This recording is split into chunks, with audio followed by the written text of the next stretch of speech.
Okay, so our last explainer really kicked something off in the comments. I'm talking about a huge debate, Singapore versus Denmark. It's a comparison that gets people really, really fired up, and it's easy to see why. Both are these incredible global success stories, but their playbooks for how to run a country couldn't be more different. We got a ton of comments, just like this one, basically saying that one model is just flat out superior. And that pushed us to dig a little deeper. But, maybe to ask a different question entirely. What if this isn't some kind of competition? Instead of trying to declare a winner, what if we tried to understand the core ideas, the actual blueprints that each country used to build their society? Because when you look at it that way, you realize they aren't just a little different. They are built on fundamentally opposing philosophies. And that brings us to two completely different answers to the same big questions. What's the government for? And what's the role of the individual? So let's break it all down.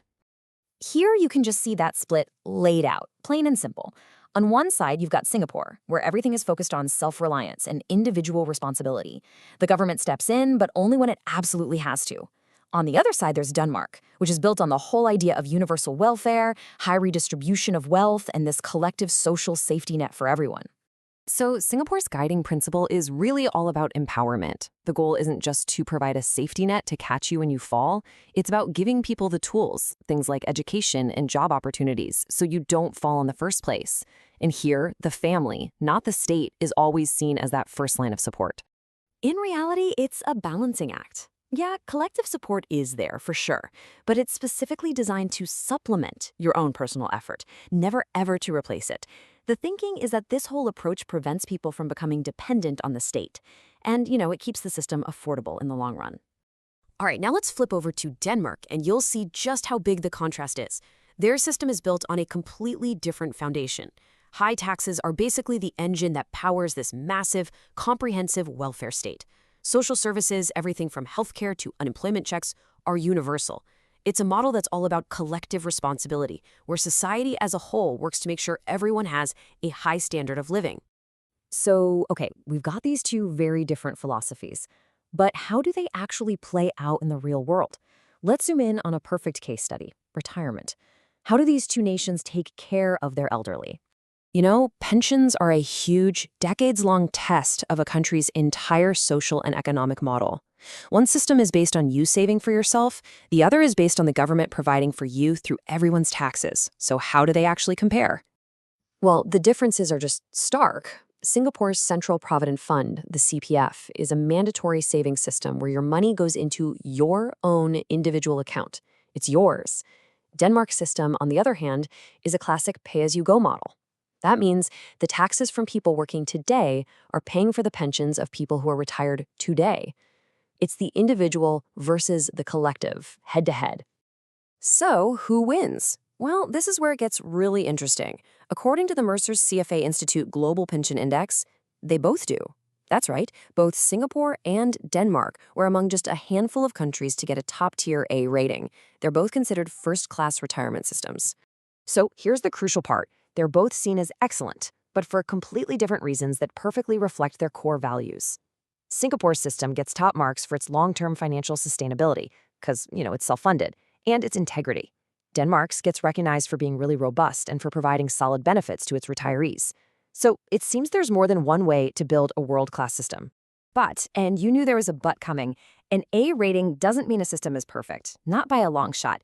In fact, if you look closer, both of these super successful models are facing some really serious, deep-seated challenges that are putting their future at risk. Wow, listen to this quote from a Danish researcher. It paints a pretty bleak picture, doesn't it? The big promise of a comprehensive welfare state is smashing up against the hard reality of not having enough resources.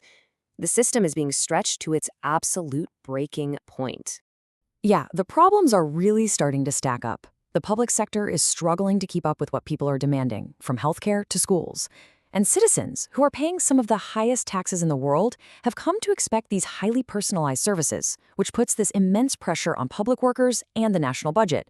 It's making a lot of people ask, is this model even sustainable in the long run? But hold on, Singapore is far from off the hook here. Its model of self-reliance creates a totally different set of pressures. As Associate Professor Teo Yu Yen puts it, the country is facing its own profound structural challenges. See, in a system that puts so much emphasis on individual success, you have to ask, what happens to the people who can't keep up? There are growing worries about rising inequality, the crazy high cost of living, and whether the CPF system is actually going to be enough for a population that's getting older. A model built on self-reliance, by its very nature, has a weaker safety net, and that creates huge risks for the most vulnerable people in society. So, after looking at the philosophies, the big successes, and, the cracks in both of these systems, what's the big takeaway here? Well, it's that neither system comes for free. And that's really the heart of it all.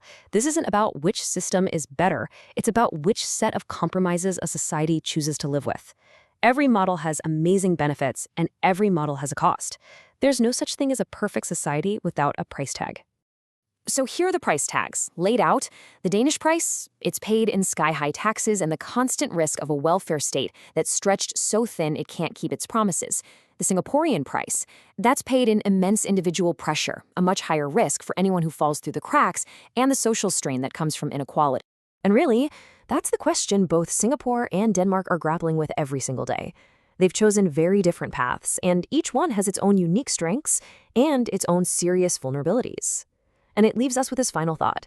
There's no single blueprint for success, only a continuous, really difficult choice about which trade-offs are worth making.